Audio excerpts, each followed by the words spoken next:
From the Big Bang Theory to the creationist view of this planet. From the stars and moons and all the galaxies to where did humanity get its origins? Who is Jesus? And is he really God? And who are the angels? Do demons really exist? And if so, what are they? Really? I'm James. And this is Kenner. And this is Double-Minded Conversations Down the Rabbit Hole.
Nicaea is and what it isn't.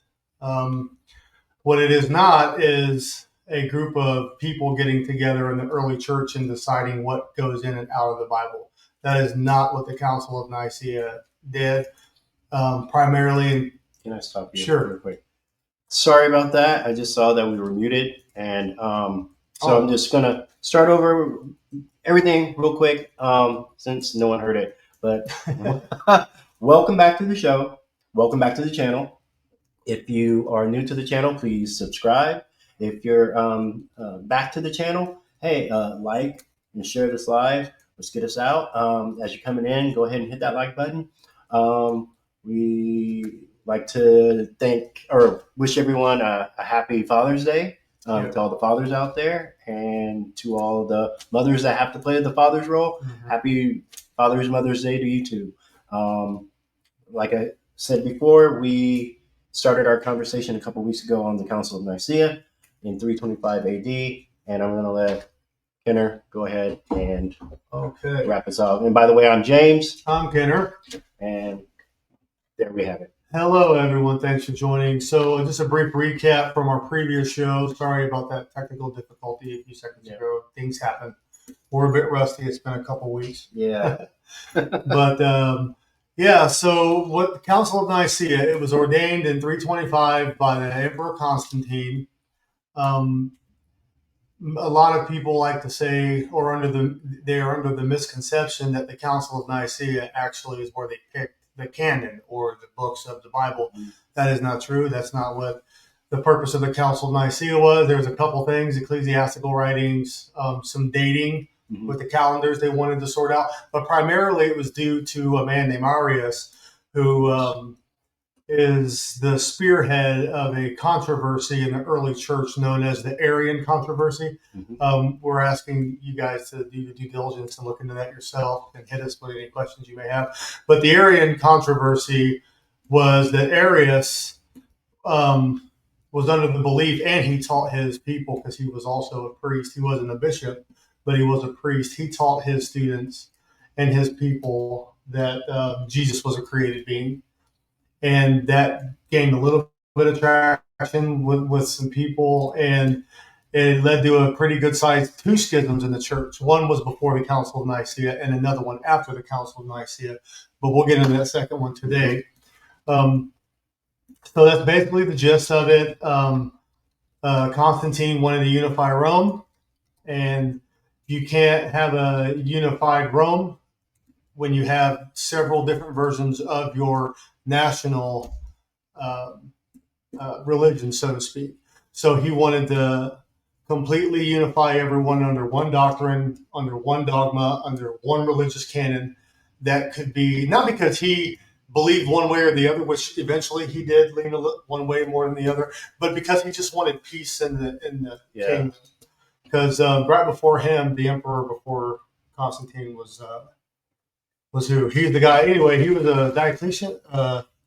No, he was the one that was martyring people, killing people. So we're just coming off like 40 to 50 Diocletian. years. Diocletian, that's what I thought. So Diocletian was emperor, and then they were martyring and killing Christians. Christians got blamed if anything ever went wrong. Christians were to blame for it. They were feeding them to lions and Right. Colosseums. Setting them on fire. It was horrible. Tearing them apart. We all know how some of the original 12 were martyred. Well, not all the original 12 were martyred, but most of them were martyred. But back to the Council of Nicaea, it was just a group of religious leaders who got together to try to bring everyone together so then they could go out and teach all the provinces the same thing instead of having multiple different things. And a big black eye to the early church was Arianism, and which was for things I mentioned earlier. I've got a little bit of stuff here, unless you want to go ahead and start and jump into things you found out, and we can kind of ping pong it, whatever you think. Okay. From the last conversation,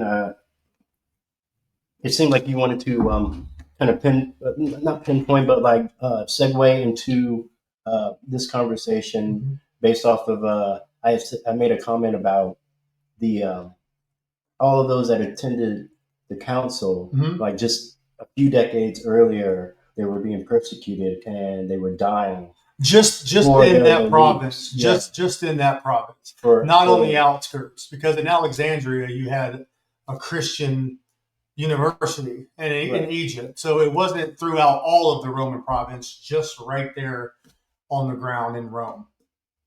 Okay. Still, they were being persecuted and they were dying for what they believed. So I think under Diocletian. Yeah, under Diocletian. Right. I will agree with that. So I think that's a good place to start. Is like like at the council and then post council. Sure. Well, we have to understand that Constantine took office many years before the Council of Nicaea. So there was a cooling off period. Like 311. Yeah, right. So you got over a decade of cooling off after all of the murders and all the killings and all of the atrocities that Christian believers were up to. But again, we have to be clear. In Alexandria, in Egypt, they had a university there that was, I mean, they were definitely under the control of Rome, but they were practicing freely, teaching freely. They didn't have any issues there. But in Rome and in some of these, especially like Jerusalem, right, where you have, I mean, that's the kind of the precipice of everything is Jerusalem, whether it's Islam or Christianity, but we'll just stick to Christianity for right now. And so it's important to note out that the members of the Council of Nicaea, most of whom were all converts. I mean, basically everybody, was converts other than direct descendants or direct pupils or pupils of the apostate fathers. But a lot of the people at the university in Alexandria were people who used to be Greek philosophers and who were converted. and their conversion brought them there to the University of Alexandria to learn the Christian doctrines, to see the ancient text, and come up with a lot of stuff. And I actually found out something very interesting. Pamphilus, you've heard of him? Pamphilus. No, I haven't. So Pamphilus was. Yes, I have. He was one of the early people who started writing. Where was that at? That was in Alexandria. No, I mean, is he mentioned in Acts? No, that's a different one. That's a different guy. This guy is circa 320. This guy, well, he's like circa 280 to 320. Okay. Yeah, it's a different one. Yeah, and I should have wrote Pamphilus of whatever. Okay, yeah. But anyways, so if I'm not wrong, right? You're right. They're in the Pamphylia, yeah. In the Bible, and Priscilla and Aquila and Pamphylia, yeah. All of those people are mentioned in Acts. Okay. So just to be clear, yeah, I didn't want to put anything there. Sorry about that. I didn't write down where he was from. Nonetheless, as we get moving in here, Pamphilus was a teacher at this university.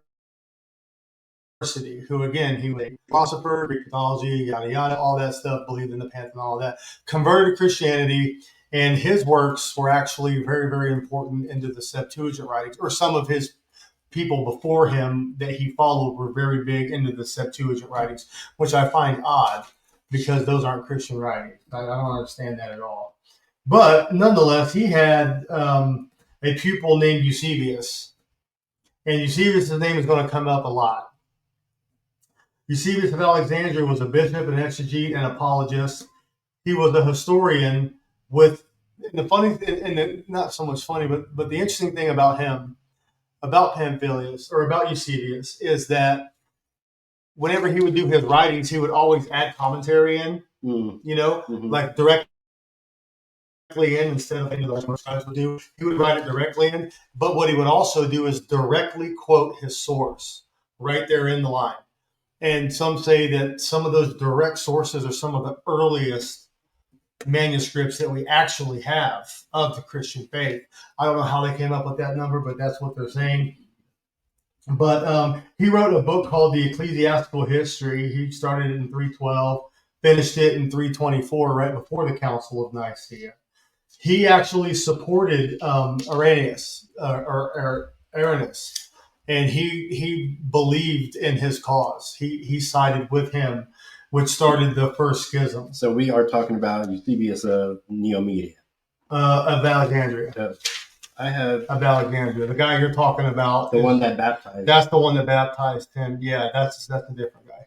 But I would argue, though, that it's the same guy because of his views on Arianism, and he was also a bishop. Well, there's another Eusebius. There's a Eusebius of Alexandria, which was excommunicated, right? He was excommunicated. I'll get into that here shortly. But this Eusebius wrote a book called Eusebius of Caesarea. Caesarea, yeah. I said that's the Caesarea, and that's the same guy as Alexandria. Yeah, okay, so that's what you're talking about. That's what I'm talking about. Now, what I'm saying is that the Eusebius of Nicaea is the one that agreed with Arius and would actually baptize him. I think it's the same. I think it's the same guy. Constantine. I think it's the same guy because this guy also wrote the Ecclesiastical History, right, in 324. He supported Arius, and in 318 is when the Arian movement started making a lot of noise. In 318 AD, he was expelled from Alexandria Christian School, the university there, but Eusebius wrote to Alexander, who was kind of one of the leaders of the Council of Nicaea, and he told him that he wrote him to claim defense for Arius, that he's not being represented well, and you guys are just steamrolling him. It is Nicaea. Okay, that's the same guy from Caesarea? No. Nicaea is the one that was an Arian. Right, so is this guy. And then so is this guy. Caesarea. Yeah, so is this guy. Yeah, this guy was excommunicated. Let me just keep rolling here as you look for that. Okay. But this guy was Arius, Arius was under a lot of scrutiny from some of the big wigs, the big guns at the Council of Nicaea, and Eusebius actually wrote a letter to these guys saying, "Hey, listen, you guys are steamrolling this guy. He's being misrepresented. You're not taking his stuff in context." and Eusebius was kind of a politician. He kind of played both sides a little bit, but ultimately there was a synod, an anti-Arian synod, and what a synod is a word for a bunch of religious leaders get together, an informal thing. They get together and they come up with certain laws or certain decrees or what's could be labeled as heresy. But at this anti-Arian synod in Antioch in January of 325, the same year as the Council of Nicaea, Eusebius and two of his allies were excommunicated because they believe in defending the Arian viewpoint that Jesus was a created being. And what I find really interesting is that even though at the council or not the council, but right here at this Arian Synod of Antioch in January of 325, Eusebius and two of his allies were excommunicated by the majority church leaders, right? And the funny thing is, at the Council of Nicaea itself, Eusebius was actually reinstated to his bishop role. So he was excommunicated, and then Constantine got involved and said, no, let's hear this out. And he was able to give himself a full defense in front of everyone instead of just being railroaded, like a formal setting, right? And Constantine ultimately brought him back into the fold. And ironically enough, not too long after this, this same Eusebius, who was excommunicated and reinstated, he actually excommunicated Saint Eustachius and Saint Athanasius. He was in charge of expelling two of the people who were going through the original controversy. I find that very, very interesting. What time are we talking about? This would have been probably right after the Council of Nicaea. I would say right after the Council of Nicaea. I've got it right here. Okay, well, let's walk back then. Sure. That's a good place to Sure. start. Let's start. Okay, so let me see. Let's start at the creed, right? So this creed was made, right? Mm-hmm. The Nicene Creed. Mm-hmm. Do you have that pulled up anywhere? Do you have that in your notes? The Nicene Creed? All of it. Yeah. I mean, the Nicene Creed was just what the majority people of the Council of Nicaea came together in order. I kind of wanted them to see. Okay. But I can look it up real quick, but sure. All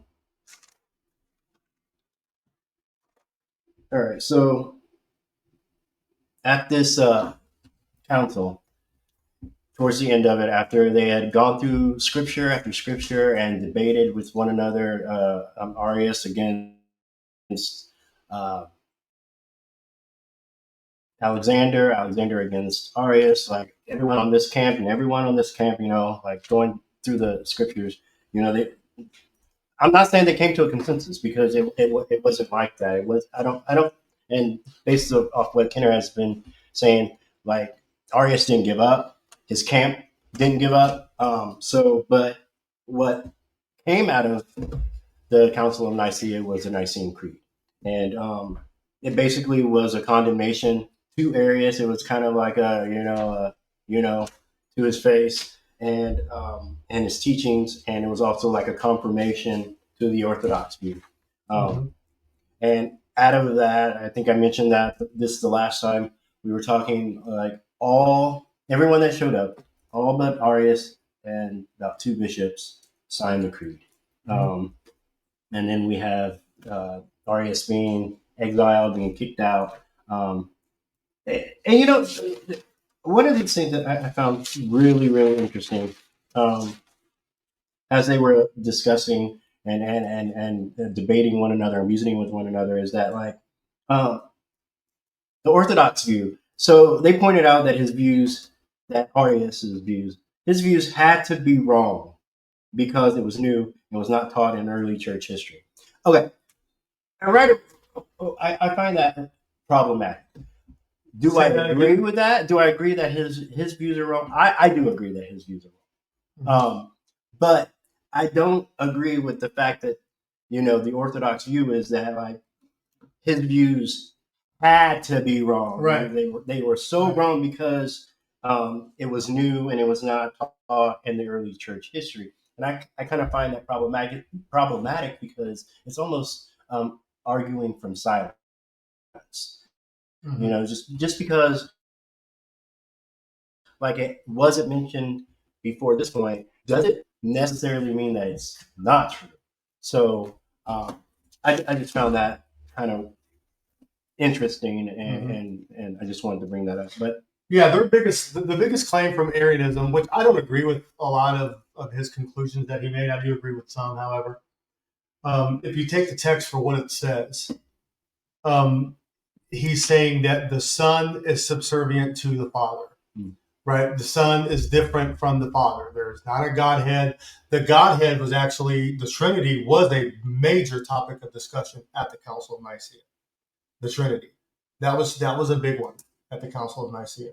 It was. And because if everyone could get behind that, now you've got a coalition of people who all think of the same way, which disproves Arianism. Because Arianism says they're not the same. They're completely different. One's created being, one is not. And there's all kinds of talk about war. I agree with you that like it was a topic. It wasn't the main topic. It was basically it was the main topic. The deity of Christ. Right. Well, Arianism. Okay, so Arianism is just trying to say that Jesus is subservient to God.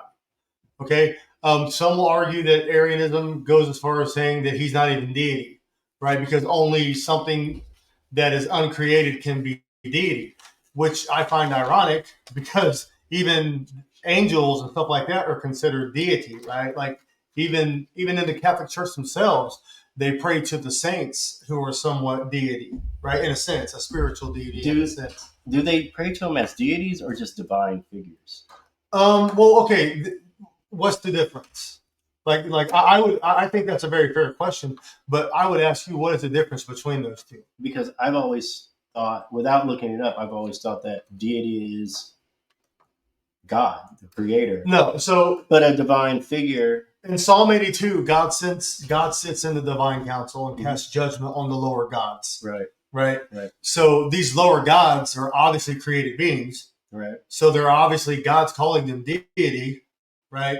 They're just little g gods. I think you've got different levels to it. Oh, well, you're talking about gods, right? Mm-hmm. Well, I'm talking about the actual word deity as opposed to the word divine figure or divinity. Mm-hmm. And deity are completely separate things, and you use them separately. You use deity talking about God. Would you say Jesus is a divine figure? Yes, but I also think that the angels are divine figures. Okay, so that's what I'm saying. But angels are also created. Right? Or angels are created, so it can be interchangeable. Right. But I think you can use divine figure with Jesus and the angels, but you can't use deity with Jesus and the angels. You can only use it with Jesus. I guess it depends on your view of deity. You can't use deity for angels. I guess it depends on your figure for angels. And I think it depends on your version, on your interpretation of what the word deity means. Right.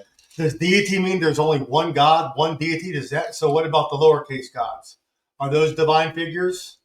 Right? To me, in my head, deity is what created us and what we worship. Yeah, I got a different viewpoint. I mean, that's a fair assumption. But I would say if you're called a God and you are worshipped, I would say, even if you look up the word theos, right? I mean, if you're a God and you are worshipped, I don't worship the angels. And at the Tower of Babel, God gave people over to worship the hosts of heaven, right? He scattered them to the nations. So obviously, God handed over humanity, and we're getting a little bit off course here. That's fine. That's what we do here. But we also have a show on the Tower of Babel where God disinherited, mankind after their rebellion, which was right after 2-3 generations after the flood, somewhere in there, something like that. But I just find it interesting. But the big thing with Arianism was he was saying that Jesus, according to the text, was subservient to the Father, meaning he was under the Father, and it's in a hierarchy sense. Because to them, you look at the way the early Catholic Church was formed with these guys, everything's hierarchy.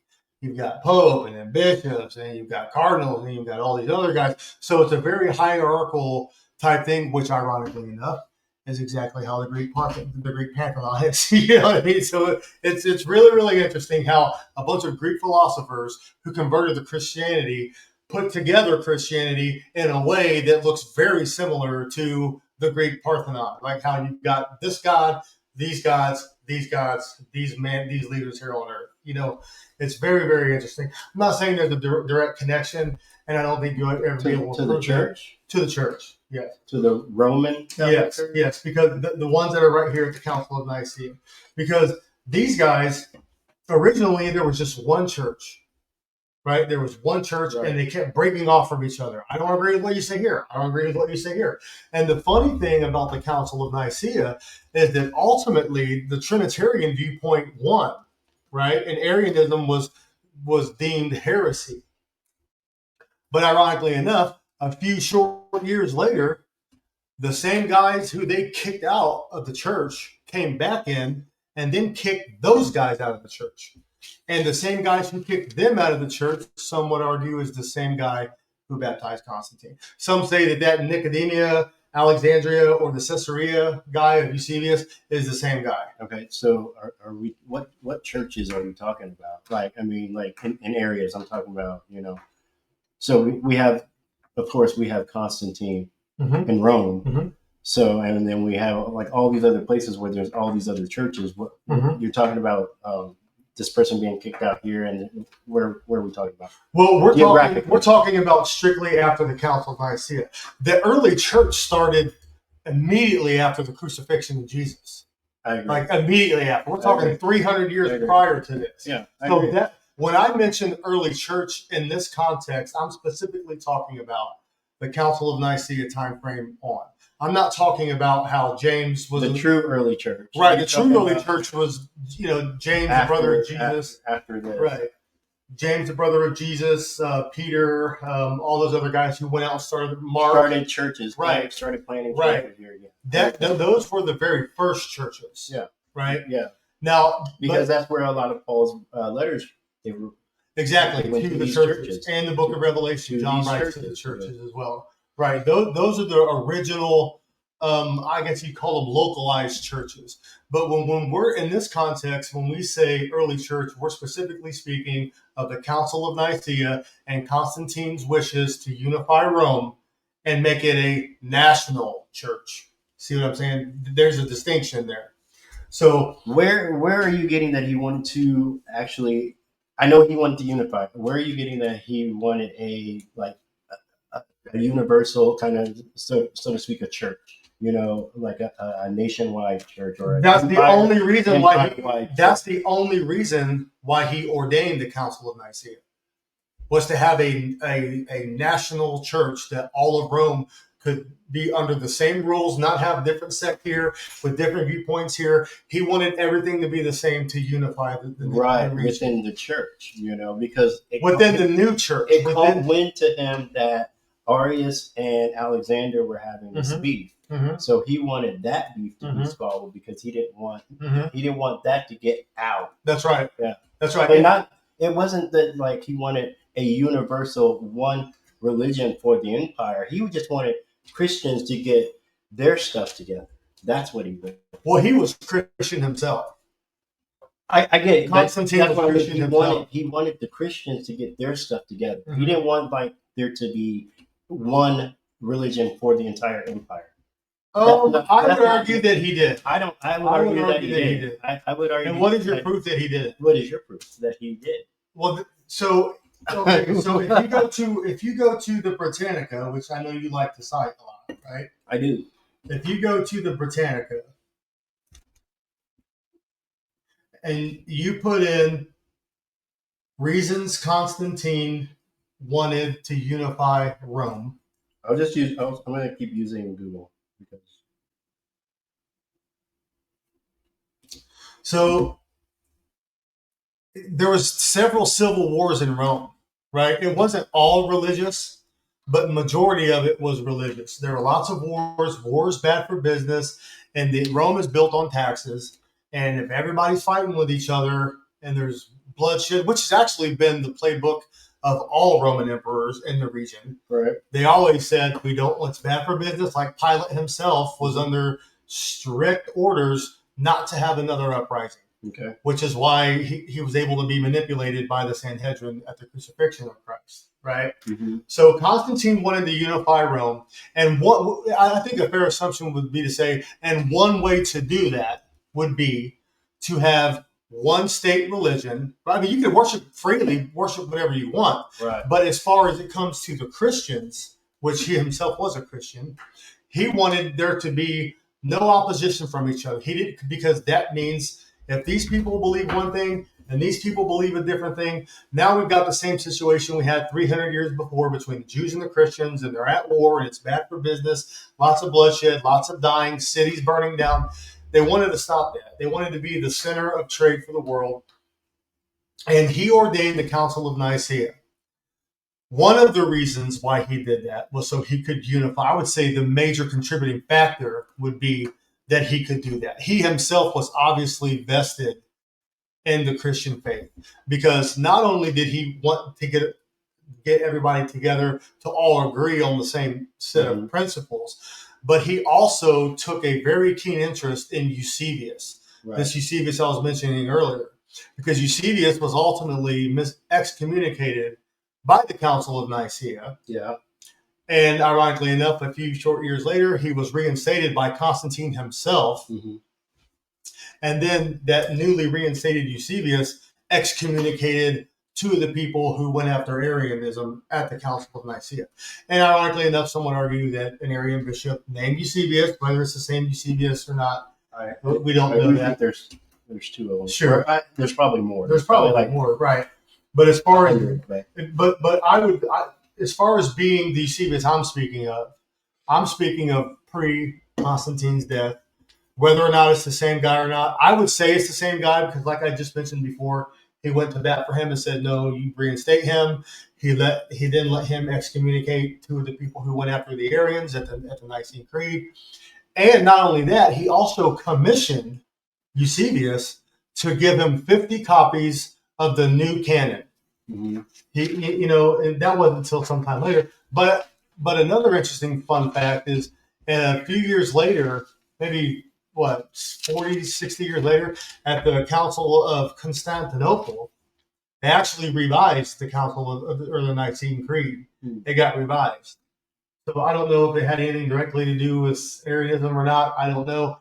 But it'd be interesting to see when Constantine died, see if that coincided with the Council of Constantinople. Now, I do have written down in my notes that there was a Eusebius Mm-hmm. that was at the council. That there was actually three groups in the council. There was Arius and his camp, Mm-hmm. with Orthodox viewpoint, and then there was the Eusebian group, and this was Eusebius of Caesarea. Mm-hmm. Same guy of Alexandria, same guy. He basically, him and his group, they believed similarly to what the Orthodox group was, that Jesus was fully God, existed eternally with the Father, and they only disagreed on the use of the word homoousis, and that's why we consider it three different groups there. Like basically, So why was he excommunicated? That's the only I don't know. that he got. Well, he was excommunicated because he sided with Arians. That's why he was excommunicated, because after the council, right? We're talking about after this the council. was- because I don't believe this. No, this he was- Eusebius was on board at the end of the council. No, he got reinstated at the Council. He got kicked out. So he got kicked out here in January of 325. And then the council was in the same year. Then he got reinstated by Constantine himself at the Council of Nicaea. When he He got kicked out because council. Right. Well, so they had an anti-Arian synod in Antioch just months before the Council of Nicaea. And all these guys got together and said, Arian's out, you support him, you're out. Well, at this synod, which was getting together and making rules in Antioch, mind you, which were Christians in the book of Acts. So that was kind of a big religious place in the early Christian faith with Antioch. But Eusebius and two of his allies were excommunicated. And I think that that's interesting. And then he's excommunicated for, I don't know, but I say 7 months maybe from him getting excommunicated. He was reinstated. Well, the council was in, I believe, August. Okay, so yeah, so 7 months. He called it in June. Maybe it was June. I feel like June is a big. Sure, but anyway, it was in the same year. He was kicked out in January and reinstated at the council. Okay. Yeah, and the criticizers of the Arian controversy was Saint Athanasius and Saint Eustachius and Alexander, who was the head of that whole little conglomerate of people. Uh-huh. He didn't get kicked out because he was too powerful, but the other two were excommunicated. And then you're saying before the council? After the council. After the council. Okay. Yeah. Okay. Yeah, or it could have been at the council. Honestly, I didn't read. It was only Arius and 2 bishops that got exiled or kicked out at the council. So at the Council of Nicaea, so Arius and his 2 bishops that are not Arius, but Eusebius of Caesarea and 2 of his cohorts, his allies, whatever you want to call them, they were kicked out at the Arian Synod of Antioch in January of 325. Then Eusebius was reinstated by Constantine himself. I don't know if that was at the council. I don't know if that was after. I would say it was probably after the council, because I don't think Constantine was at the council. I don't know, but you can look up and see when was Eusebius of Caesarea reinstated. Hey, why don't you look up that? Sure. While you're looking that up, I googled the reason for Constantine, since we were at odds about that. Google, Professor Google says, Emperor Constantine called the Council of Nicaea primarily to resolve the theological dispute known as Arianism. This heresy, proposed by Arius of Alexandria, questioned the divinity of Jesus Christ, arguing he was a created being, rather than being of the same substance as God the Father.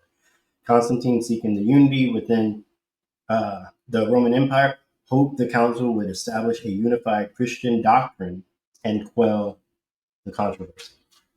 You're right, but like I said, that was the main reason Constantine wanted to get everybody together, because there was a schism in the Christian church between Arianism and the Trinitarian viewpoint. Right.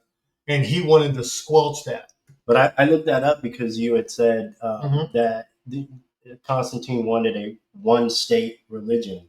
And I think that's right. I think that's right. I was pushing back. Well, no, but I think that solidifies my point, because he didn't want the religion of Rome, which Constantine said is Christianity.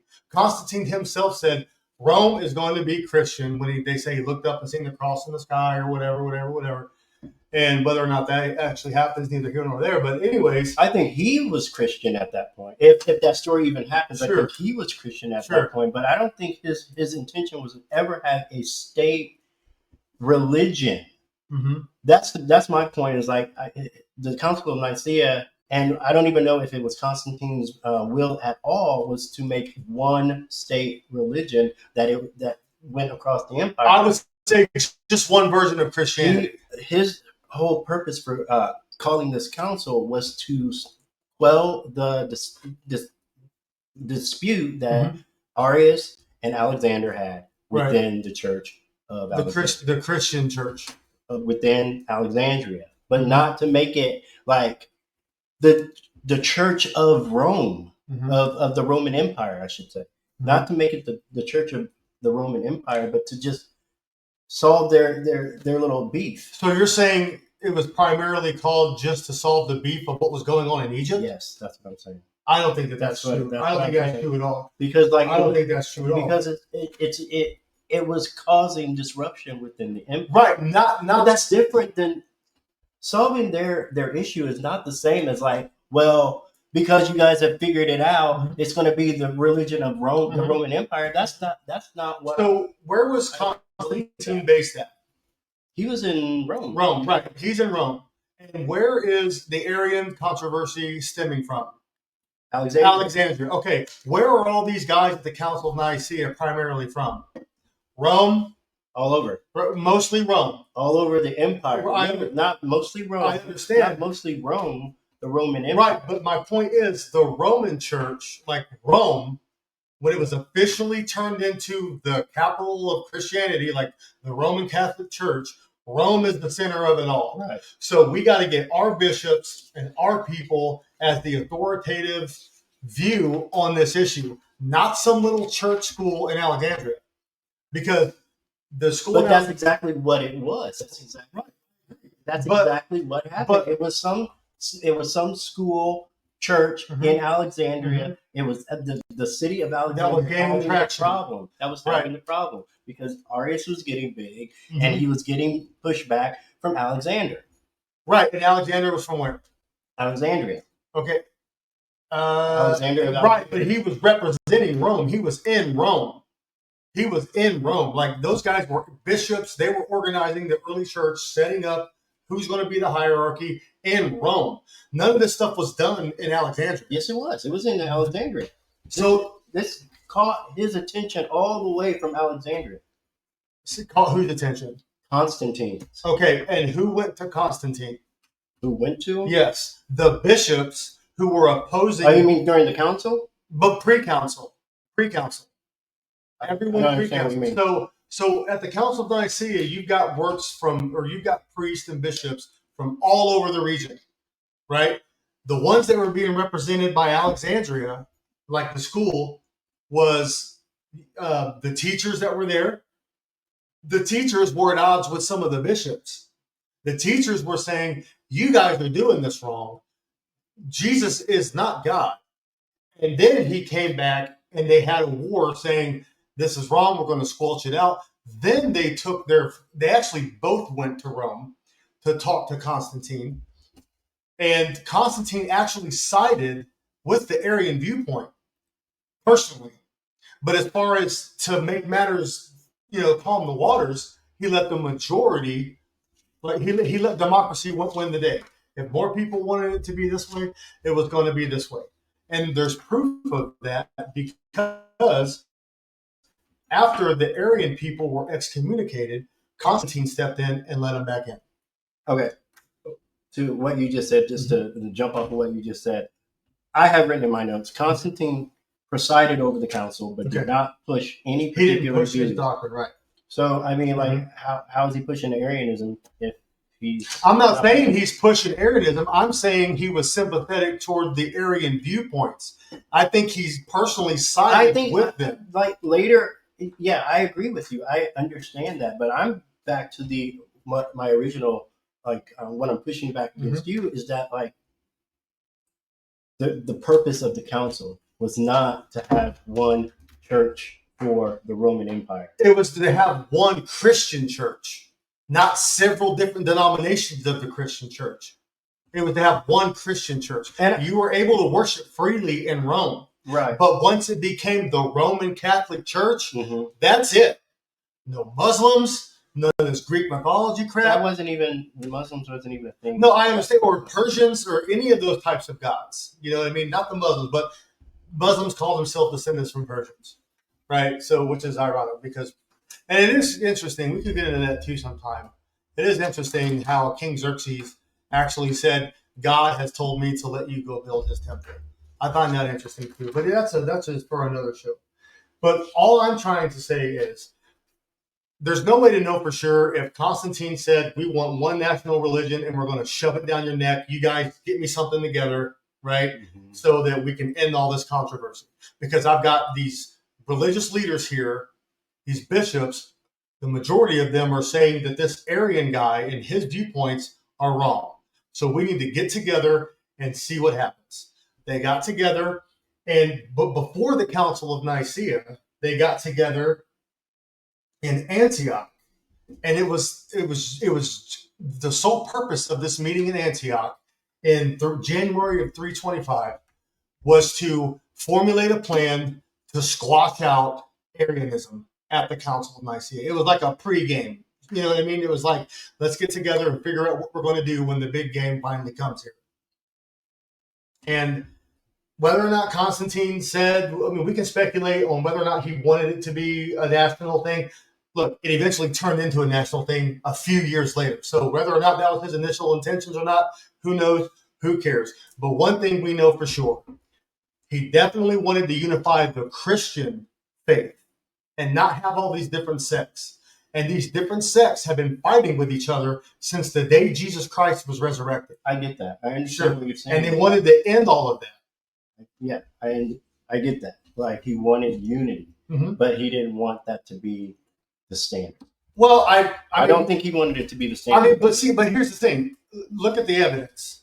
Look at what happened. Ultimately, it became the standard. Yeah. Right?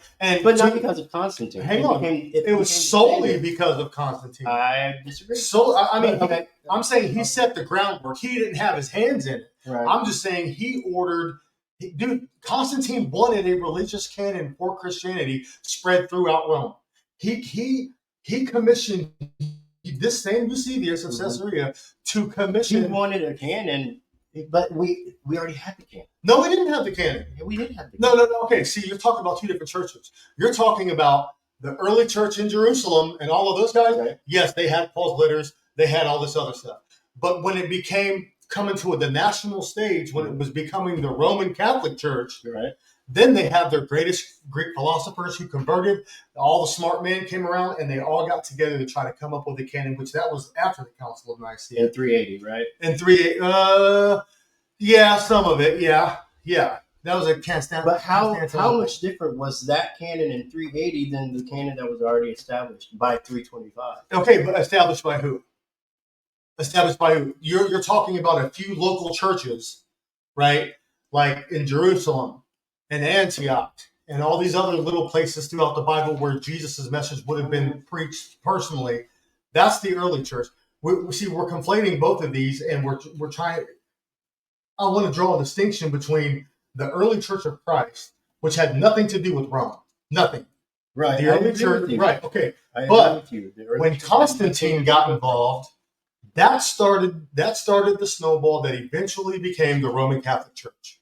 Okay, so whether or not it happened during his lifetime or shortly after his lifetime, that's irrelevant. The point is, it gained traction at the Council of Nicaea. Those were the beginning workings of the organized Roman Catholic Church. Okay, and I believe that was part of his plan all along. But what my question is that okay? Before Council of Nicaea, let's go back even 50 to 100 years before the council. Okay. There was a canon that the churches used, right? Which one are you talking about? Are you talking about the canon that was the New Testament? Okay, there wasn't a no. What New Testament canon? There was no canon. All you had was a collection of letters. It wasn't until that one bishop said, "This is canon. I think this is out. This is out. This is out." By like 200 AD, there was a canon. Not compiled like how we know it today as the canon. I get that. So right. What was that? Right. And how is it that much different than what happened in, let's say, by 380? I would say it's probably 99% exactly the same. The only problem was Jesus God or not? Was Jesus God or not? That's always been the problem in Christianity. Is Jesus God or not? You know what I mean? That's the only difference between the early church father. Now, I mean, some would argue that the Greek philosophers kind of snuck in some of the Greek, pantheon or whatever, however you want to call it, into the Catholic Church. But there is a lot of evidence of that. But nonetheless, the core message would have obviously been absorbed by Palestinian Jews or Jews of the region or Gentiles who converted or people who saw Jesus' miracles. So obviously you got those types of early church people. Then 300 some odd years later, you have these politicians getting involved and saying, this is what it's going to be. And if you disagree with us, you're dead. Because before that, you had Peter and Paul at odds with each other. Yeah. And it was just left up to the interpretation of the reader. But now that Constantine got involved, and I believe that he wanted to nationalize the religion, because ultimately that's what happened because of all of this. You know what I mean? So whether or not it's written down that he wanted this to be a national religion and was going to force feed it down people's throat. I don't know. And frankly, I don't care, because my version of Christianity does not come from the Nicene Creed. My version of Christianity comes from eyewitness accounts of Jesus and what his people say that or what Paul said that he showed him. These guys are interpreting what it says, and it's not very clear. Let's be frank. Even today, we know that there's some things that can definitely be argued, but these guys were trying to solve, and that's how you know that the Greeks got into it. These guys are trying to solve the mystery of Jesus instead of leaving it up to a personal relationship with Christ. Okay, so you said a lot. Sure. You said a lot. Okay. Sure. The last thing that you said is that you aren't getting your definition of Christianity by the Nicene Creed, but by what? By the Gospels and the Paul's letters themselves. That's what they were using. I understand, but the point I'm trying to make is they're taking one. There's two different sides here. Right. Is Jesus God or is he not God? Mm-hmm. Constantine wants to unify Christianity, and the majority of the people think one way, but these scholars over here think another way. These other guys are just politicians, people who have money, people who are elected popes to rule over. And also scholars. Like there were some scholars. There were some. We can't say that this new opposing view is only from the scholars, and like these laymen and these non-scholars are I didn't mean to suggest that at all. I didn't mean to suggest that at all, because a lot of these guys at the council, especially this guy here, St. Athanasius and St. Eustachius, they were actually students of the same. Weren't they like scholars? Right. I'm saying they were students of the same school that brought you Arianism. They were just in the know with all, or they were just in the in crowd with all the bishops, the religious leaders, which I call modern day Pharisees and Sadducees. That's how I look at those types. But anyways, they're the in crowd. Constantine wants us to unify this thing. There's only a few people over here who believe this, and some of the people at the council agreed with the Arian controversy. They agreed with Arianism, but they sided with the other side just so they could just get an answer to Constantine, just so this thing can be squelched, just so they can now. Or maybe they just believed. Well, I don't think that that's true, because it was very easy for Arianism to creep back up into the hierarchy of the bishops shortly after the Nicene Creed. If all these people believed that, they would have snuffed it out and left it out. But that thing crept so much so that Constantine himself was baptized by an Arian bishop. Well, I had that Arius was exiled and fled to Iridium. Arius, yes. But his teaching began to spread and gain political power, especially on Constantine's sister Constantia, and her deathbed, and urged him to support Arius, which he did. Sure. Which probably led to why he reinstated Eusebius. I don't know where the dates are, but to me that makes more sense with what you said, with why he would start showing more favoritism toward Arius. But it's not clear, because like his follower that you see, I think it's the same Eusebius that you were talking about. I have it written down as Eusebius of Nicaea. I think it's the same Nicomedia. No, they're two different people. But like his follower Eusebius of Nicomedia was able to sway Constantine more in favor of the Arian view, baptized him on his deathbed. Yeah, but this is 50 years later. Yeah, basically solidifying him siding with Arius. Right, but this is 50 years later, though. You know what I mean? His deathbed, whenever he died. This is long after the Council of Nicaea. I think he was swayed by Eusebius way before that. Way before that. I believe he was, because why would he order him to be reinstated right in front of him, right? When everybody else said he's out. I don't believe that either. I don't believe that it was just like on his deathbed. It's like, I guess I believe it. No, it was before that. But I'm just saying that like the nail in the coffin, no pun intended, was like, on his deathbed. It was, it was that way. Yeah, I see it that way. I think you're right about that. I think, but to be honest, I don't think Constantine cared. You know what I mean? I don't think he cared. I don't think he just wanted peace, and the only way to do that, if I'm ruling a nation I'm not Constantine by any, but if I'm ruling a people and 70% of my people believe one way and they live peacefully together. Right. The only time there's issues is when this other 30% comes around. Mm-hmm. We're wiping that other 30% out of here. Yeah. Because that's bad for business. You know what I mean? Like that's what you would have to do.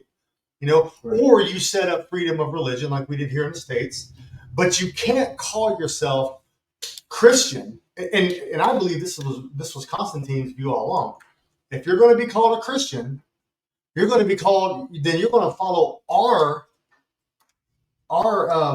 interpretation of what Christianity is, and our interpretation of what Christianity is the Roman Catholic Bible and those interpretations. But okay, so like there was this viewpoint Mm-hmm. before the council. Mm-hmm.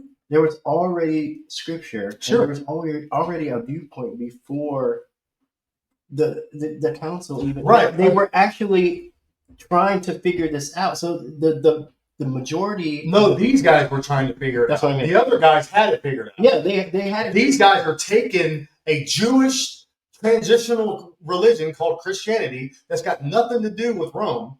These guys are saying they're now trying to say, we're going to take your religion and tell you what to do with it. I believe that that's what happened. I honestly do. I think they had good intentions. I don't think it was all, it was any type. I think a lot of these guys were true believers, but I think mostly, if you look at the history of the Vatican, mostly it was all power, money, and control. That's it. Okay. I just Googled this. Mhm. The earliest known Christian church in Egypt is believed to be St. Mark's Coptic Orthodox Cathedral in Alexandria. That's the same place these guys went to. Founded around 42 AD by Mark. By St. Mark, the Apostle. Right. So this viewpoint about Jesus has been there from the very beginning. And then Arius comes around saying something completely different. What viewpoint was different? Alexander, as far as that Orthodox view that Alexander of Alexandria and his camp agreed with Athanasius, Hosias of Cordova. Sure. Right, but all of these guys you're quoting are Greek people who were taught the religion. I'm talking about the early church of the people who seen Jesus. The church that James presided over looks nothing like the church. This church in Alexandria, in particular, was founded in 42. Okay, listen, that is 10 years after Jesus. That can't be right. That can't be right. 80 by St. Mark. That can't be right. That's Roman legend. That can't be right, because if that's the case, then Mark's gospel is before Paul's letters. That can't be the case. That can't be the case. He wasn't even. Mark didn't even start writing until what? 90? Why would his gospel have to be before? The point I'm trying to make is the earliest gospel that we have is probably Mark. Right? It's probably Mark. But when did Mark start? You're telling me that he founded this religion or this church before he wrote the book of Mark? Why is that? I don't see why that. Not? I mean, why not? Because it was all oral tradition. Okay, but we didn't have the New Testament after that. Why is that so hard to believe that he founded a church? They all founded a church. The church was founded before even Paul's letters. Because what are you writing to if the letter, the scripture comes before the church? Sure, no, I understand that. The churches were established. James was the supposed leader of the church. The first place people were called Christians was where? Antioch, right. So, and Jerusalem was the center of all of that back in Jesus' time. Right. If you're telling me that Mark founded this thing 10 years after Jesus's, okay, what proof is there that he founded that church at that time? There's Mark's own God, he was supposedly with Paul. Mark was supposedly with Paul. He was supposedly Peter's translator. You know what I mean? That's an argument that people have. So how would he have gone over here 10 years after? When was Mark writing? When would Mark I have don't gotten this information? I don't know. What do you mean? When did Mark obviously happened way after the disciples. Obviously. Mark? Had to. Mark, what are you talking about? Mark happened, like his gospel, or like what are you saying? No, so Mark wrote his gospel, but before he wrote his gospel, he was around Peter, he And was Paul. around Paul. Right, that's what I'm saying. Right. Paul is the earliest New Testament writer we have. Okay. So I believe Mark is taking stuff from Peter, from Paul, Okay. and then he wrote. I can't see him establishing a church without first establishing his gospel. Because what authority does he have? Mark has no authority other than being a gospel in the Bible, a secondhand account of what happened. Right, but like Jesus. to establish a church, he didn't have to write the gospel down first before establishing a church. Okay, so what authority would he have had to go found a Like church? you go and you tell them about Jesus Christ, Hold and on. you get believers, and I understand. you build a church. I don't understand The- what you're saying. The first hierarchy was set up by Jesus's disciples, right? Not the one at Rome. The first early church was set up by those guys, Right. right? I get it. Now, I understand. so- but did they have writings before that? I bet they did. I don't think so. What do you mean? I don't think. Did they have writings I'm not understanding your. Did they have correlation writings before between what? Trying to have that they would have to have a writing of some sort before they can establish a church. I'm not understanding. I'm not saying that at all, because obviously James the Just was the leader of the Jerusalem church before any of All it. right, well, let's not talk about him. We're talking about Right. Mark. Like, why do you think that Mark needed to write a gospel before he could establish? What a I'm church? saying, I'm not saying that at all. I'm not saying that is a prerequisite to starting a church. What I am saying is, who would have given him the authority to do that? He was going around, like you said, he was going around with Peter. He was going around with Paul. He was going around with who was with Paul a lot? Silas. Okay, so He was going around with Silas Sure. and Sure. what's the other? Barnabas. Sure, I understand that. All of those. But people. who would have given Paul the authority to ordain Mark as anything? The disciples didn't consider Paul anything. They were at odds with him. It wasn't until later in the book of Acts, which it actually happened first before the Gospels. But nonetheless, I mean, it was written down first. But nonetheless, who? Well, maybe we need to deep dive into Acts and Sure. I'm because Mark is mentioned a lot, and isn't it the one that Mark kind of flaked out a little bit, and that made a little bit a rift between Paul Right. and because he wasn't there. Barnabas, I believe? because he wasn't there to do the work. Right. And then Yeah. but then later Mark did a complete 180, and then Paul was like, yeah, Mark, Good job. good job, Mark. Yeah. So I don't see Sure. an issue with Google saying that the church was founded, the Mark's church, the earliest church known in Egypt is 42 AD. Mm-hmm. I don't. Right. I I know that that's there, and that doesn't hold any water here nor there for me at all. I'm not talking about the Greeks spreading the gospel. I don't care about that. I'm talking about the early church, the early Jews who started believing in Christianity, which told their story to the Greeks, and then the Greeks went out and did their thing. I'm talking about. But wasn't Mark half Greek? Mark was probably fully Greek. I think that Mark was probably fully. He spoke both languages. It was either Mark or Timothy. I can't remember which one, but one of them had a Jewish mother and a Greek father. Yeah, I'm not. I mean, what's the point of that? Well, because if he was Greek, if he was half Greek and half Jewish, that makes perfect sense. Him starting a church. I can't get there. I can't get there just on that. I'm not understanding why you're saying that.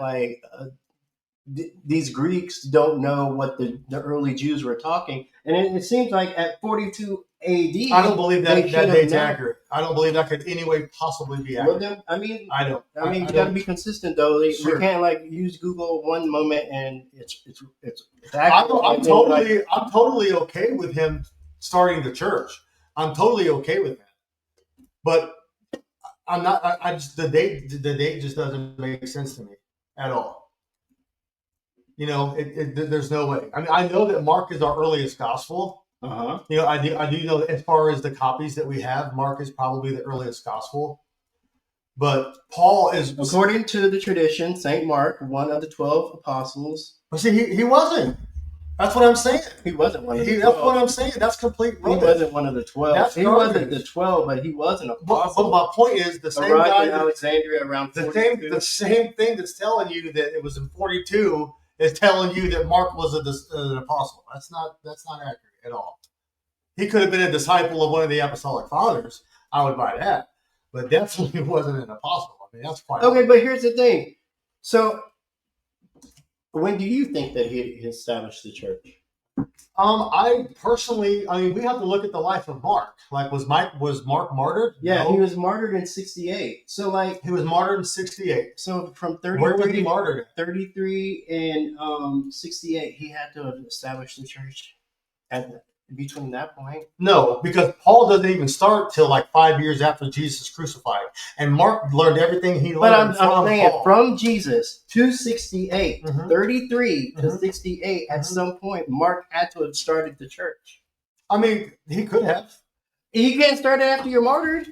You can't. No. I'm saying he could have started it. The debate is whether or not Mark himself did that, or whether or not the Catholic Church says that Mark himself did that. That's the difference. You know what I mean? If you look up Josephus, how come all these other Christian historians aren't saying these things? But you said at the beginning of this that Mark started this church, Mhm. and now you're like, No. I'm saying the date is wrong. I'm saying there's no way he could have started that in 42. If he was martyred in 68, the church had to have been started in between. Agreed. I agree. I agree. Whether it's 35, whether it's 47. I would say probably or 67. I would say closer to in between 40 and 55. I would say somewhere there, because the whole book of Acts, all of that covers a 10-year period of Paul going here, Paul going there. So there's no way. I mean, unless Paul just forgot to mention that, obviously it had to be done after Acts. That's the point I'm trying to make. And Acts, we have a definite time from when the book of Acts was made and when these events took place, right? Jesus appeared to Paul 3 years after his resurrection, right? On the road to Damascus. That's when Jesus appeared to Paul, or Saul at the time, Saul, right? So then you start the 10-year journey of Paul, which I don't even think it ended in his beheading at all. That's not biblical. I think my whole point that I brought that up was because I kind of lost what I was even what my point was, but I think it was that leading up to the council, the Christian doctrine was already established, but not completely agreed upon. Okay, how about this? Is this a fair way to say it? The Christian doctrine was already established. We had Paul's letters. We have the Gospels. That was already established. We can agree with that. But we did not have the other Gospels. See, that's what I'm saying. If you're telling me that this place that's preaching Christian theology with the Gospels, with the doctrine, dude, Matthew didn't even write till 70 AD, 80 AD. So how Matthew, any of them, Matthew, Mark, Luke, John, any of them was closer to 100 AD. Mark, I would agree is the earliest, 100%. But what I'm saying is they didn't have the complete. You're saying that they had a canon? No, they didn't. Not when Mark. So they had a canon. So how do you start the 2nd century? Agreed. Okay, but we're talking about 42. You're saying he established that church in 42. Yeah. How can you start a church without having a canon? Whenever the earliest copies we have wasn't even written until 150 years after the church was founded. That makes no sense. You can't have a church. So how do you study the letters of Matthew, Mark, and Luke? The first church was in Antioch, right? Did they have a canon? No. The first church was in Jerusalem.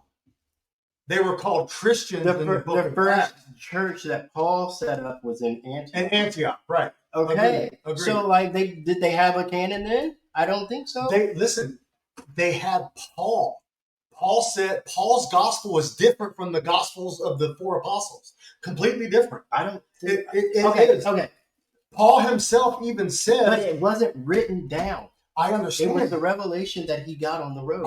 From Jesus himself. Right. I understand that. But what I'm saying is, how do you have a college teaching Christianity without Matthew, Mark, Luke, or Paul's letters? I believe it started as a church, not as a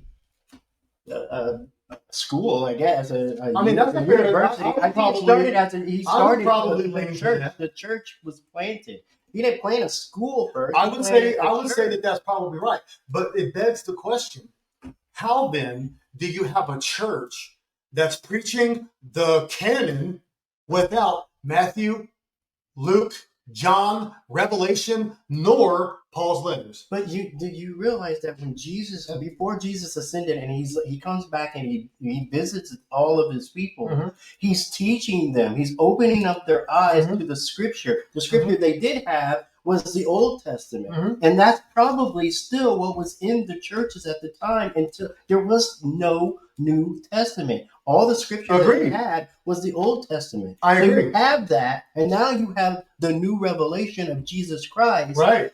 That's right. What that goes along. Okay, so how would Mark know that? How would Mark know that in in 42? How would he know that in 42 when we don't have writings until? How would we know that Mark knew what Matthew, Luke, and John was out preaching? How would he know that? They haven't even wrote it yet. Because he had been with Paul. He I had understand. been with Peter. Now we're getting somewhere. Second-hand account. This they're is- just telling him. Hang on. Yeah. Now we're getting somewhere. This is the schism between the early church after Jesus' crucifixion and the Pauline Roman Catholic Church doctrine that overtook it.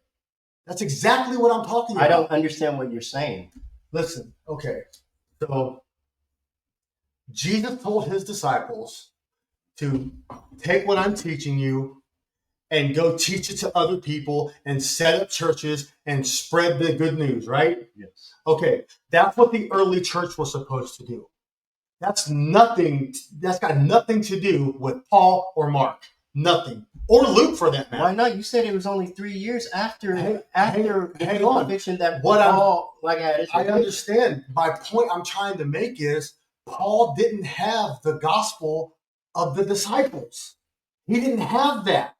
He got it directly from Jesus himself. And they got it directly from Jesus too. I understand, but that's where you have the split between Paul's camp, and Peter's camp.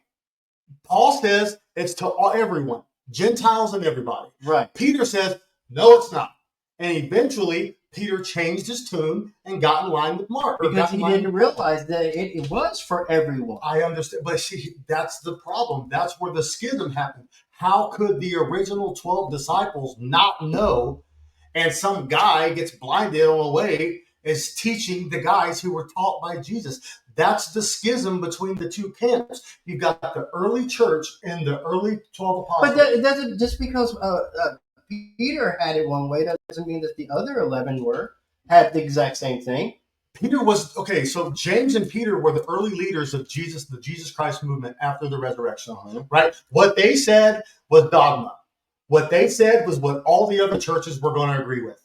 Now you've got Rome getting involved, going off of the Pauline doctrine and the Mark doctrine and the Luke doctrine, who say completely different things at times about what Jesus taught and about what Paul says.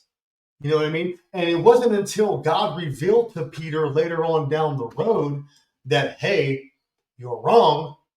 Don't call any man common. You know what I'm saying? Or, you know what I mean? So it wasn't until he had a direct revelation with him that he changed his tune. The point I was only trying to make was the Roman Catholic version of Christianity overtook the original 12's version of Christianity. That's all I was trying to say. And that's what all the evidence says. That's what Paul, I don't believe that. Paul himself said, your way is wrong, my way is right. And the Catholic Church gets most of their stuff from Paul. Actually, all Christianity gets most of their stuff from Paul. Really? Because who do you have talking about the death of Jesus for your sins? Here. You only have that with Paul. That's it. It's not in the Gospels. Now there's prophecy saying Jesus is going to die for your sins and et cetera, et cetera. But as far as hang on. But as far as it becoming dogmatic and saying this is the good news, the gospel is not preached in the first 4 books of the Bible. The gospel is only preached in Paul. Because what is the gospel? That Jesus Christ died for your sins and that he is coming back again to take his people. The only place you have that is in Paul. The gospel of Jesus Christ is his death, burial, and resurrection. Right. Okay. So, and the only place you have that in the Gospels is the last paragraph of not even every Gospel. Yeah, but I don't think you understand. Like, it's prophesied throughout the entire Old Testament. Sure. Jesus comes and he says, hey, like the Old Testament was pointing to me. Sure. That's after he ascended up. That's what he told his people to go do. And that's what he told them to go and spread that message. What was prophesied in the Old Testament has been fulfilled. Right. And they didn't do it right. That's why Paul had to come and set them straight. Okay. So then what is your beef? I don't understand. I don't have a beef. If you understand that. I don't have a beef at all. The point I'm trying to make is you don't have you don't have washed by the blood or put on the armor of God and all this other beautiful Christianity stuff. But that's only from Paul. Everything else is just it's just fluff. Not fluff. Everything else is embellishment that helps weave it. It's a beautiful tapestry, and everything is woven in together. Like having the sand, putting on the armor, it has a meaning. You can still get from the gospel message. How? Only if you read Paul first. How do you not get that from the gospel? I'm saying because you only get it because you understand Paul's gospel, right? These early Christians didn't have Paul's gospel; they had the 12 disciples' gospel. Then what was it? What was it? I mean, what was the early? What was his gospel that? I know what Jesus Christ tried to tell the people what the good news was. Okay, but they didn't understand it yet. He wasn't dead yet. Like these people thought they were still, even after Jesus died, they still thought they were under the old law. It wasn't until Paul came and said, the old covenant's gone. The new covenant is with Jesus. Mm-hmm. That's the gospel. Right. That's not in Matthew, Mark, or Luke. None of it. Because it's also the whole story of Jesus. That's what I'm saying. So then how are the early Christians? Of course it's not there. So then how is the early church preaching the gospel if they haven't even met Paul yet? Because he came back. What do you mean? He came back after he resurrected. He stayed with them for 40 days. Okay. And he explained all of that to them. But they still got it wrong. That's why the Jews, they got it wrong pertaining to the Jews and the Gentiles. I believe they got everything else right. The only thing that they got wrong was what the Gentiles need to do. They were preaching that they were still under old law and that you still had to be circumcised. And the Gentiles. Right. They were preaching that the Gentiles would have to do that. Agreed. And that's why Paul said no. But agreed. That's what Jesus' message was. That's what he tried to show the disciples, but they couldn't get it. Right. They didn't understand it. Talking to the Gentile woman, right? There'll be a time where no matter where you're at, you can worship God. You don't have to go to the synagogue, right? It wasn't until Paul came and set those guys, just not like a huge course correction, but a slight course correction. And then you know what? That's funny that you say that is because so who else other than we know about Paul, but what about the other 12? Who started churches and where? Where did they start? Right, and that's the point I'm making. I don't think those churches could have been legitimate. They couldn't have been. Maybe they didn't even start any. Well, it says that James was the first leader of the church in Jerusalem shortly after, James the Just, the brother of Jesus, shortly after the death of Jesus, was the leader of the church. And then the Catholics' viewpoint will say, oh, Peter was a leader of the church, which is ironic because, the whole Catholicism is mostly Paul. It's the Pauline Gospels, the Pauline doctrine is what established the Roman Orthodoxy. The Roman Catholic Church, Eastern Orthodox Church, all of these guys are just saying, okay, was Jesus God or not? That was the only split they had. Well, there's so Matthew is attributed to starting the Ethiopian Orthodox Church. Mm-hmm. I can't find a date, mm-hmm. but hold on. So now you can kind of see why there's a schism. You've got these guys going out there, starting churches in other places, and here comes Paul saying, you guys are doing it wrong. That's where the schism started. That's what Arian's like, okay, well, if they're wrong about this, what else do we got going on here? He's not deity. He is deity. Do we agree with Paul or do we agree with Peter? Yeah, but they weren't. All right. So, okay, I understand what you just said. Mm-hmm. I totally understand. Hey, if they got this wrong, then maybe this is wrong too. Sure. But what Paul and the other apostles had differences on was not the deity of Christ. How do you know that? How do you know that? Because they saw him resurrect. Jesus. They saw him die on the cross and they saw him resurrect. Okay, look, now as far as being deity, fine. I agree with that. Is Jesus divine? Absolutely. 100%. Right. Not a problem with that at all. Right. Okay? Their beef is, yes, he's divine, but he's not God. And then the other camp, time out. The other side is saying you can't be divine, or you can't be divine and not be God. That's what these people were trying to tell everyone. You have to be divine, or the only way you can be divine is if you're God. Well, we know that that's not true. We know that that's not true. That's their interpretation of it. We know that that's not accurate. You can be divine and not be God. 100%. Angels are divine. Okay? The angel of the Lord's divine. Whether the angel of the Lord is God. In some instances he is, in some instances he's not. Right? So, look at it this way. Was Christianity an evolving thing? Yes. When we say, did Christianity start and they had their doctrine in 42? Absolutely not. They may have thought they had it, but that thing has majorly evolved over time. When I say over time, I just mean from the death of Jesus to the Council of Nicaea. I understand like normal men, mm-hmm. and I'm not talking about Paul. I'm not talking about the apostles mm-hmm. or the disciples. Mm-hmm. And see, that's another thing. That's a whole nother. Okay. Anyway, I'm not talking about these guys because I don't believe that the beef that Paul had and Peter and the other disciples had was on the deity of Christ. I don't think none of them thought he was God. Whether he was God or there's no proof that any of them whether he was God or not. I don't think they debated on that. I think that is a later debate that came from underneath. I think that early church made it clear that Jesus and God were two separate things. They believed that.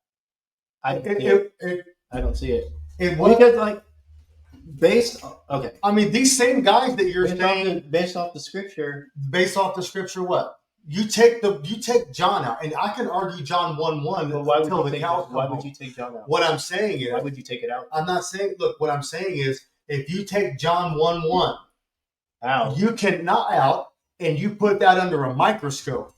Yeah, you could 100% get off of the Trinitarian viewpoint of John 1:1. I don't think so. Well, that's fine. You don't. I don't think so, and I think that like there's not. You know what? I would say you can take John out, and you would still come to that conclusion because it's in different other spots. Where? No, I'm saying like where? It's like show me one. You've got other spots. You've got Thomas saying my Lord and my God, but if you take that in context of how they spoke back then, mm-hmm. it didn't have to mean he's calling him God. That's what happens when you take. What are you saying? That he's just like using an expletive? Hang on. Well, no, I'm not saying that's the cheap way all. I'm not saying that at all. Well, what are you saying? But what I am saying if is he's not saying my you, God, you can't what is he saying? You can't, my Lord and my God, right? He's talking about two different things right there. It's all a matter of how you look at the translation. Mm-hmm. My Lord, my God. You know what I mean? Like, this is my Lord, this is my God. You know what I mean? It's taken completely out of context. But again, how do you get that? Other than speculation. There's no speculation. There is speculation. If you look at the language of Hebrew, okay, where there's only 6,000 characters in the alphabet, okay, and then you look at Greek, which is like over 100,000 characters. Mm-hmm. You're telling me that they accurately translated a book from like kindergarten and put it into a language of your doctorate level dissertation type thesis? You know what I mean? Like, you can't translate up.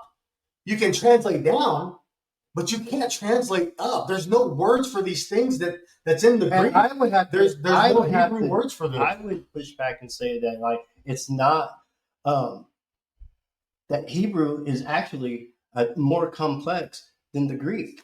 It's more complex language to learn, but there's only 6,000. And that makes it harder because you have words by putting certain characters together. You have whole sentences. It's deeper than that. It's way deeper. It's way deep. That's what I'm trying to say. But not for the reason you're saying. It's way not for the reason that you're trying to argue. It's deeper than that because you could take one word or one phrase in Hebrew, and the Hebrew culture understand the context in which something's being said. It can mean three different things. In Greek, they don't understand that. They're just reading it verbatim for what it says, and they're translating it the best they can. That's what I mean. It's like that is actually translating down. It's translating down. Greek is it's more complex than Hebrew. But see here, it's only complex because there's so much other stuff that comes along with the meaning and the context because of the people. Because of people and traditions and oral traditions. Okay. Yeah. Okay, but that's not the language. How you put the words together. That's not language. That's something that's tied to the language from years and years of traditions that only these people understand. The Greeks wouldn't understand those things. Right. So they did their best. The Greeks wouldn't understand it. So it is taking Hebrew, translating it down to the Greek. Greek is look, whenever you have 20 different words for one thing, there's some words in the New Testament that's not even in Hebrew. That's not even a Hebrew word. Even if you read the Bible, like the Old Testament, like you read some of that stuff, they don't even have a word for that in Greek. They don't even know what it means, but they do their best to try to tell you what they think it means. Right. That's all I'm saying. But Greek is a way more difficult language to translate, or it's harder to translate. It'd be a lot easier. It's harder to translate the Hebrew than it is the Greek. It's harder. That's why the Bible was written in Greek, because it was a common. The Bible wasn't written in Greek. It was written in Greek. Not originally, was it? You have no proof of that. Well, there is no proof. Okay, so arguing from silence. Hang on. You have to have proof. Okay, so hang on. So that it wasn't written. Why can't I say that first? If you can't tell me what that was first. Hang on a minute. So hang on a second. So you mean to tell me that a bunch of people are okay? Well, we're going to do a show on this because I'll end with this. I mean, we finish your thought. Sure. I want to know. I'll end with this. So you mean to tell me a bunch of Palestinian Jews, okay, who may have spoke Koine Greek, which is like a white trash hillbilly version of Greek, like how hillbillies would talk in English? That's what Koine Greek is. You're telling me that's not classical Greek. There's two different types of Greek. It's Koine Greek, right? Common Greek. You've got Koine Greek that was spoken by all the merchants. Common. Yes. Right. But then you've got classical Greek that is actually the book was translated into Koine Greek. Okay. Why would it not have been translated into classical Greek? That's the point I'm making. It was taken from Hebrew sources, and then, I'll even give you this. The first words maybe could have been written down in Greek, but I guarantee you it was from a Greek-speaking person who was talking to a Hebrew-speaking Jew, follower of Jesus, And that Greek guy was dictating what he said to the best of his ability. There's no evidence at all that Matthew, Mark, or maybe Mark and Luke, absolutely, but that Matthew and John spoke Hebrew or spoke Greek or even wrote Greek. And even we're not talking about each letter, each gospel on its own. I'm talking about when someone compiled it, they took it and they put it into Koine Greek. Before that point, all you had were pieces. Pieces of what? All you had were letters. Individual letters. All you had were individual gospels. That's all. You didn't have written in which you didn't language? Have a codex. You know what? It could have been. That's what I'm saying. The originals, I believe. I mean, look at Mark. Even Mark seems to think that we all know Mark spoke Greek, but even Mark quotes Eloi, Eloi, lema sabachthani. And I never said that they didn't write, like Paul didn't write his letters in whatever language. I think Paul wrote Greek.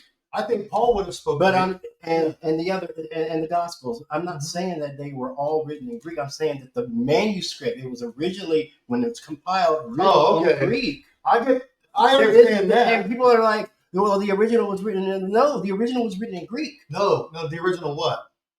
The original manuscript. Okay, so when you say original manuscript, you mean the first Bible that was all put together was written in Greek. The first codex. Okay, the first codex. But that codex had sources, and those original sources were not Greek. Okay.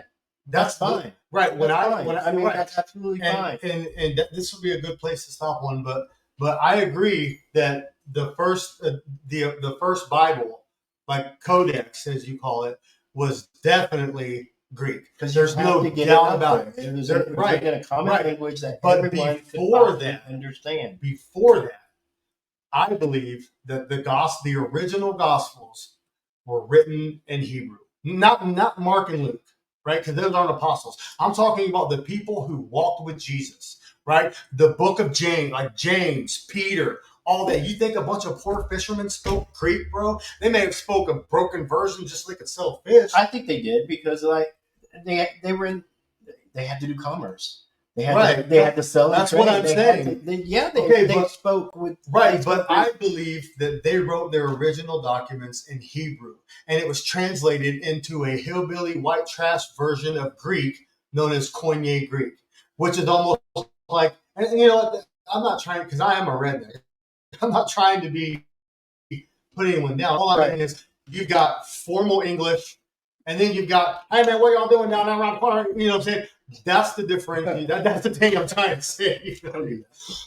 But this was great.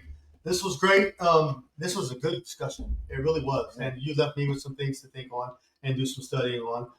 Thank all of you for watching. And please feel free to drop us some messages and let us know some topics you guys would like to talk about. Or if you have any questions or you want to correct some things or anything you'd like to add to our discussion today, please feel free to get it to us and we will address it on the next live stream. Yep. Just like, share, subscribe to the channel, leave a comment. My email is in my bio on the channel's bio section. However you want to contact us, just get a hold of us. Let us know what you think. And always remember, Jesus loves you. We'll see you next time. God bless. Hey guys, thank you. God bless. Awesome. Awesome. That was good. Good.